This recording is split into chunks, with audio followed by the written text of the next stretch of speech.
Good morning welcome back to my channel. आशा करी तुम्हारा सकले भालो आछो, आमिও ভালো আছি। আর আজকের আমি নিয়ে এসেছি হচ্ছে একটা দারুণ স্বাদের রেসিপি, সেটা হচ্ছে কচুরলতি। কচুরলতি আমরা বাঙালিরা মোটামুটি সকলেই জানি কচুরলতি, আর কচুরলতি খেতে যে কত টেস্ট সেটা আমরা সকলেই জানি। কিন্তু আমি এটার মধ্যে একটু অন্যরকম ভ্যারিয়েশন এনেছি। এটা হচ্ছে আমি এনেছি লোটে মাছ দিয়ে কচুর শাক। ব্যাপক লাগে। দেখো, আমরা চিংড়ি মাছ দিয়ে খেয়েছি, এটা আমরা সবাই স্বাদটা জানি, কিন্তু তোমরা লোটে মাছ দিয়ে একবার করে দেখো, অসাধারণ লাগে, অসাধারণ। গরম ভাতের সাথে লোটে মাছ দিয়ে কচুরলতি ব্যাপক লাগে। তোমরা একবার করে খেও। আমি যে রেসিপিটা করছি, তো আমি মিঠু চলে এসেছি তোমাদের সামনে।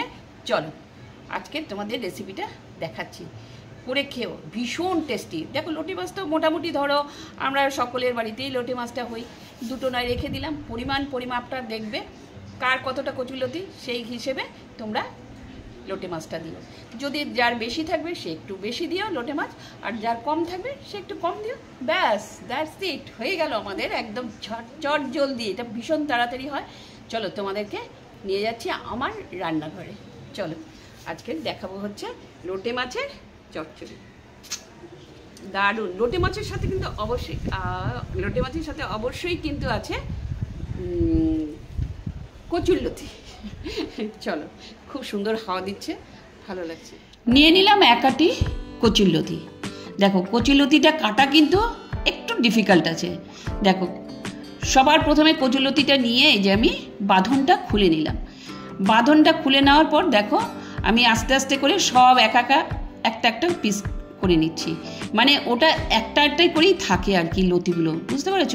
এইবার আমি ছুরি দিয়ে কাটবো, সেই জন্য ছুরিটার মধ্যে একটু তেল লাগিয়ে দিলাম। দেখো, তোমরা যারা ছুরি দিয়ে কাটবে তারা ছুরি দিয়ে কাটবে, আর যারা বটি দিয়ে কাটবে, আমি দু পদ্ধতিতেই আমি তোমাদেরকে দেখিয়ে দেবো কিভাবে কাটা যায়। ফার্স্ট কচুরলতিটা নেবে। দেখো, একটা ট্যাকটিস আছে কিন্তু, এই যে কচুরলতির গায়ে যে এই যে পাতাটা থাকে না, এটা স্যাট করে এরকম করে যদি টান দাও নিচের দিকে, আঁশগুলো কিন্তু খুব সুন্দরভাবে বেরিয়ে আসে। আবার ভেঙে যদি তোমরা এইভাবে দাও তাহলেও কিন্তু আঁশ অনেকটাই পরিমাণ বেরিয়ে আসে। তাহলে পরে নখ দিয়ে খুঁটে বা ছুরি দিয়ে কেটে সুন্দর করে অল্প যেইটুকু আঁশ থাকে সেইটুকু বার করে নিলেই হয়ে যায়। তো অনেকগুলো পদ্ধতি রয়েছে, তার মধ্যে আমি তোমাদেরকে সবকটাই মোটামুটি চেষ্টা করবো দেখিয়ে দেওয়ার। দেখো, ছুরি দিয়ে কাটলে এইভাবেও কাটতে পারো। আর পিসগুলো দেখো মোটামুটি সামঞ্জস্যভাবে আমি কেটে রেখেছি। যেমন ধরো এরকম এতটা বড়ভাবে রেখেছি। বেশি বড়ও রাখবে না, বেশি ছোটও রাখবে না, তাহলে কিন্তু বেশি ছোট রাখলে গলে যাবে, বেশি বড় থাকলে খেতে ভালো লাগবে না। এই দেখো, আমি পাতাগুলো কিন্তু সুন্দর করে একটু বেঁকিয়ে দিচ্ছি। এই দেখো, লতিটাকে একটু বেঁকিয়ে দিলে কিন্তু পাতাটার মধ্যে টান মারলে সুন্দর করে আঁশগুলো উঠে আসবে। আঁশগুলো উঠানো কিন্তু মাস্ট। আঁশ কিন্তু তোমাকে তুলতে হবে, না তুললে কিন্তু পরে যখন করবে তখন ওগুলো মুখে পড়লে কিন্তু খুব ভালো লাগে না খুব একটা। তো দেখো, এই দেখো সুন্দর করে, এই দেখো টাক করে একটা আওয়াজ হবে। যদি কচি হয় তো খুব ভালো আওয়াজ হবে। আর সুন্দর করে এরকম আঁশগুলোকে আস্তে আস্তে করে বার করে নেবে। আমি বলি বিশেষ করে, দেখো বড়রা তো সকলেই পারে, আমি বিশেষ করে ছোটদেরকে বলি, যারা ধরো কলেজ স্টুডেন্ট, অফিসে চাকরি করছো, ছোট বাচ্চা ছেলেমেয়েদের, তাদেরও কিন্তু এই সমস্ত পুরোনো দিনের খাওয়াগুলো খাওয়া উচিত। আর এগুলোর মধ্যে প্রচণ্ড পরিমাণ ভিটামিন থাকে, তোমরা সকলেই জানো। তো দেখো, আমি ছুরি দিয়ে কিন্তু এইভাবে কেটে তোমাদেরকে পুরোটাই আমি দেখিয়ে দিলাম। এবার অনেক সময় কি হয় যে এগুলো না শুকিয়ে যায়। শুকিয়ে গেলে ধরো আমরা এনে রাখলাম বাজার থেকে, এগুলো হয়তো শুকিয়ে গেছে, কিন্তু তখন না ছালগুলো ছাড়াতে কিন্তু প্রচণ্ড পরিমাণে অসুবিধা হয়। নখ দিয়ে খুঁটলে নখে ব্যথা লাগে, আবার ছুরি দিয়ে খুঁটলেও খুব একটা আঁশ উঠতে চায় না। তখন তোমরা কি করবে, এই যে বটি দিয়ে কিন্তু এইভাবেও ছালটা দেখো ছাড়িয়ে নেবে। এটা ছাল ছাড়ানোটাই মেন। কিন্তু ছালটা সুন্দর করে ছাড়িয়ে এবার দেখো এই পদ্ধতিতে ঘষবে। এই যে এইভাবে যদি বটির মধ্যে ঘষে নাও বা ছুরি দিয়ে ঘষে নাও, তাহলে কিন্তু ওই যে শুকনো যেগুলো দড়ি টাইপের অনেক সময় হয়ে যায়, শুকিয়ে যায়, তো অনেক সময় কি হয় গলা যাতে না চুলকায়, সেই জন্য রোদের মধ্যে একদিন রেখে, বাজার থেকে এনে একদিন রেখে খাওয়া হয়। তো যাই হোক, এইভাবে টানলে দেখো, পাশে ওইভাবে টানলে, এক পাশে এইভাবে টানলে, তার মধ্যে ছালগুলো খুব সুন্দরভাবে উঠে যায়। এরপরে আমি একটা বাটির মধ্যে এগুলো সমস্ত নিয়ে নিলাম, নিয়ে ভালো করে ওয়াশ করে নিয়ে নিলাম। দেখো, সব কটা একদম পরিষ্কার করে জল দিয়ে ধুয়ে নিলাম।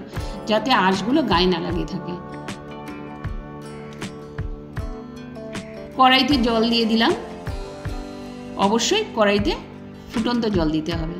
গরম জল হলে এটাকে ছেড়ে দেবে, তারপর তার মধ্যে একটু নুন দিয়ে দেওয়ার পর একটু ফোটাবে, বেশি ফোটাবে না কিন্তু। লতিগুলো যেন অবশ্যই ডাটো ডাটো থাকে, মানে শক্ত শক্ত থাকে, বেশি কিন্তু গলাবে না, গলালে কিন্তু নাড়াতে পারবে না, পিচ্ছিল টাইপের হয়ে যাবে, তারপরে খেতে খুব বাজে লাগবে। আচ্ছা, ওটা ফুটতে ফুটতে আমি কি করব, এটা হচ্ছে যেহেতু আমাদের এটার মধ্যে লাগবে হচ্ছে রসুন, পেঁয়াজ, এগুলো রাখবে। আমি অন্য কিচ্ছু দেব না, শুধু রসুন আর পেঁয়াজ, কালো জিরে দিয়ে আমি ফোড়ন দিয়ে আমি সুন্দরভাবে এটা করে দিচ্ছি। এরপরে নিয়ে নিলাম আমি লোটে মাছটা নিয়ে নিলাম। এদিকে দেখো আমার মোটামুটি এটা বয়েল হয়ে গেছে, সুন্দর করে বয়েল করেছি। দেখো আমার কিন্তু একটাও গলে যায়নি। এটা নুন দিয়ে অবশ্যই বয়েলটা করবে, ঠিক আছে। এইবার কি করব, আমি ওটাকে এরকম ঝুড়ির মধ্যে জলটা ঝরিয়ে নেব। এই যে সুন্দর করে ঝুড়ির মধ্যে ঝরিয়ে নিলে কি, ওই শুকনো শুকনো থাকলে, তোমার জল থাকলে, হ্যাঁ জল থাকলে কিন্তু ইসে হয়ে যাবে, গ্যাদগাদা হয়ে যাবে, সেটা কিন্তু একদমই না। একদম ঝুড়ির মধ্যে নিয়ে ঝরঝরা করে নেবে। এরপরে নিয়ে নিলাম আমি পেঁয়াজটা। দেখো, আর পেঁয়াজের রুটটা আমি সবসময় ছাড়িয়ে নিই, তোমাদেরকে বলি এই রুটটা কখনোই দেবে না, ওটা কোনো নিরেট পদার্থ। তো দেখো আমার এই যে পেঁয়াজটার পেছনে একটু কালো অংশ ছিল, সেই অংশটুকু আমি বাদ দিয়ে দিলাম। পরিষ্কার পেঁয়াজ নিয়ে একদম কুচি কুচি করে, চিকন চিকন, যেটাকে বলে চিকন চিকনও বলতে পারো, কুচি কুচিও বলতে পারো, একদম সুন্দর করে পেঁয়াজটা কেটে দিলাম। পেঁয়াজটা কাটার পরে দেখো আমি সুন্দর করে, আমি একটা পেঁয়াজ দিচ্ছি, আমার যেহেতু কচুরলতিটা একটু কম, একাটি কচুরলতি ছিল, সেহেতু আমি একটাই দিয়েছি। এই দেখো খুব সুন্দর করে মিহি করে একটা পেঁয়াজ কুচি কেটে নিলাম। এরপরে আমি বসিয়ে দিলাম কড়াইতে তেলটা কিন্তু অবশ্যই ভালো করে গরম করবে। গরম করার পরে তুমি সেটাকে ঠান্ডা করবে, মানে উত্তপ্ত গরম ধোঁয়া উঠছে সেই অবস্থাতে কিন্তু কোনো মতেই ফোড়নটা দেবে না, একদম, তাহলে পুড়ে গেলে খারাপ লাগবে খেতে। যেটা আমি কালো জিরে, কাঁচা লঙ্কা ফোড়ন দেবো এখন, সেটার কথা বলছি। তো আমি এখন এই দেখো কালো জিরে ফোড়ন দিয়ে দিলাম। আর এই রান্নাটা না কোনো বিশেষ কিছু দিতে হয় না, খুব সুন্দর, অল্প সময় হয়ে যায়। দেখো আমি কাঁচা লঙ্কা দিয়ে দিলাম, কালো জিরে কাঁচা লঙ্কা ফোড়ন দিয়ে দিলাম, এত সুন্দর একটা গন্ধ বেরোবে না, হালকা একটা গন্ধ বেরোবে। এরপরেই দিয়ে দিলাম আমি কুচুনো যে পেঁয়াজগুলো ছিল, সেই পেঁয়াজগুলো দিয়ে দিলাম।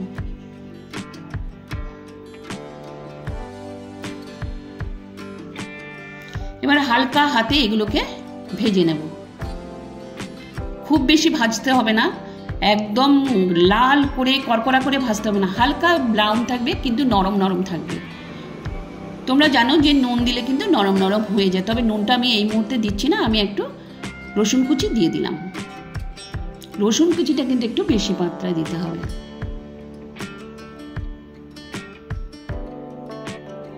এই দেখো আমার হালকা ব্রাউন কালারের হয়েছে, দেখো বেশি কালার করিনি। আর এই যে দিয়ে দিলাম রসুন বাটা, পেঁয়াজ বাটা, আমি কিন্তু আদা বাটা দিইনি, এটার মধ্যে আমি আদা ইউজ করি না। তাই সুন্দর করে এটাও হালকা হাতে, কাঁচা গন্ধটা যতক্ষণে না যাবে ততক্ষণ কিন্তু এটা ভাজতে হবে।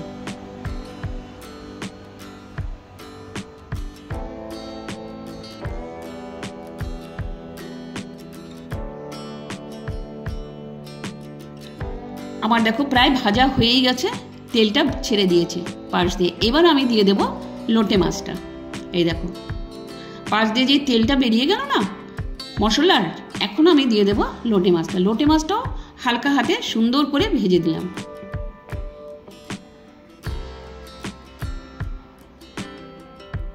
এরপরে এটার উপরে দিয়ে দিলাম আমি কচুরলতিগুলো। দেখো কচুরলতি ভাপানোর পরও কিন্তু আমার দেখো একদম সোজা সোজা হয়ে রয়েছে, কিন্তু নরম।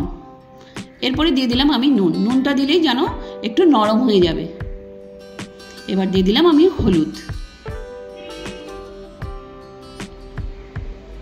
এবার সুন্দর করে হালকা হাতে এটাকে ভাজতে হবে। এই দেখো এদিক থেকে ওদিক, ওদিক থেকে ওদিক মশলাটা যাতে কচুরলতির গায়ে লেগে যায় এবং লোটে মাছের গায়ে সুন্দর করে লেগে যায়, এরকম করে নাড়ানাড়ি করলাম, করে এরপরে আমি চাপা দিয়ে দেব। এই দেখো চাপা দেওয়ার পরে লোটে মাছ তো খুব নরম হয়, এই দেখো লোটে মাছটার কিন্তু গায়ের থেকে মাংসটা অলরেডি ছিঁড়ে গেছে। আর বাচ্চারা অনেক সময় খায়, সেই জন্য যদি কেউ মনে করো কাঁটাটা দেবে, কেউ যদি মনে করো কাঁটাটা দেবে না, সেটা নিজের মতন। এই দেখো কাঁটাটা আমি অনায়াসে বের করে দিলাম, দেখো মোটা কাঁটাটা আমি বাদ দিয়ে দিলাম, শুধু লোটে মাছের মাংসটুকু আমি নিলাম, মাছটুকু নিলাম। মাছটুকু নিয়ে আমি এই লতির সাথে সুন্দর করে মিশিয়ে দিয়ে একদম ভাজা ভাজা করে দেব।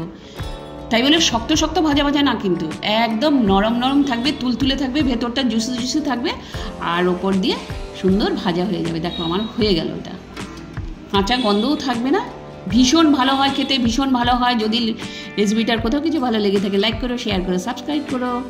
আর এই দেখো আমার কিন্তু অলরেডি কচুরলতি ডান। লোটে মাছ দিয়ে, অবশ্যই লোটে মাছ দিয়ে করো, কারণ চিংড়ি মাছ দিয়ে তোমরা সবাই খাও, আমি তোমাদের লোটে মাছ দিয়ে করে দেখালাম।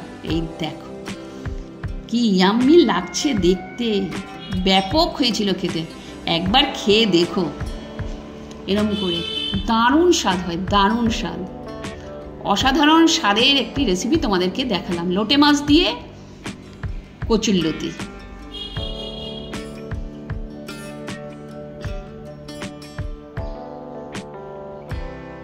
কাঁচা লঙ্কা কিন্তু অবশ্যই দিতে হবে, কাঁচা লঙ্কার ফ্লেভারটা এটার সাথে ভীষণ ভালো যায়।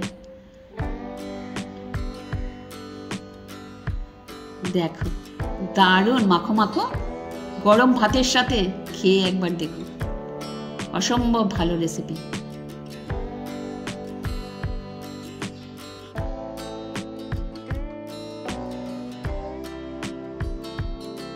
তো ভিডিওটার যদি কোথাও কিছু ভালো লেগে থাকে লাইক করো, শেয়ার করো, সাবস্ক্রাইব করো, নতুন বন্ধুরা অবশ্যই একটু করে দিও, যদি ভালো লাগে অবশ্যই করে দিও, ঠিক আছে? নেক্সট ভিডিওতে আবার তোমাদের সামনে সুন্দর একটি রেসিপি নিয়ে আসবো বা অন্য ভিডিও নিয়ে আসবো, ঠিক আছে? চলো, কেমন লাগলো তোমরা কমেন্টস বক্সে জানাবে, তোমরা অবশ্যই করে খাবে, দেখবে ব্যাপক হয়, ব্যাপক। চলো।